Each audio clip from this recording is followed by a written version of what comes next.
નમસ્કાર દર્શક મિત્રો, હું સેજલ વસાવા નિહાળીશ તો આજના ટોપ 10 ન્યૂઝ। વડોદરામાં આગની રમત જે સતોસતીનો ખેલ દશામાની આગમન યાત્રામાં ફાયર સ્ટન્ટ કરતો યુવાન આગમાં લપેટાયો, સદભાગ્યે આબાદ બચાવ।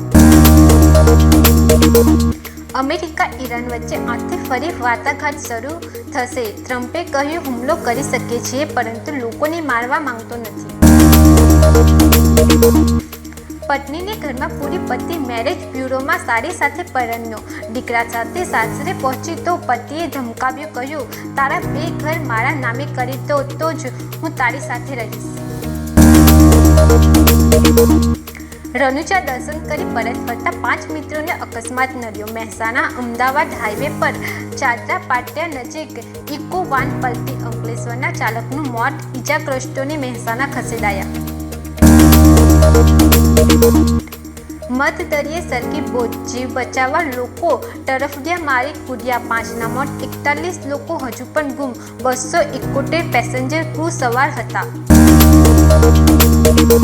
રૂપસુંદરી સાથે લગ્નના નામે 3.50 લાખ પડાવ્યા। 5 લૂંટેરી દુલ્હનને અમદાવાદ, રાજકોટ, સુરત સહિતના 11 યુવાને છેતર્યા। કોન્સ્ટેબલે વરરાજા બની મુખ્ય મુસલધારને દબોચ્યો। દ્વારકામાં કાજુ કપાવી દીધી બેદરકારી, ભારે કરંટ વચ્ચે 2 યુવકોએ જીવના જોખમે દરિયામાં કર્યું સ્નાન।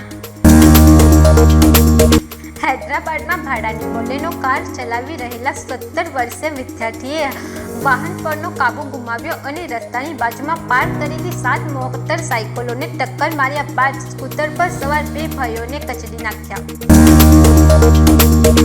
તમિલનાડુ પોલાચી નજીક એક કાર સ્થિર ઊભેલી કાર સાથે અથડાતા 5 લોકોના મોત થયા। પ્રેગ્નન્ટ પત્નીએ પ્રેમી સાથે મરી પતિને હત્યાનું ષડયંત્ર રચી રીલ બનાવી। જામનગરમાં દારૂ દોસ્તીને દગાનો લોહિયાર અંજામ। આ સાથે ટોપ 10 સમાપ્ત થાય છે। નવા સમાચાર સાથે ફરી મળીશું, ત્યાં સુધી જોતા રહો સત્ય ટીવી ન્યૂઝ। નમસ્કાર।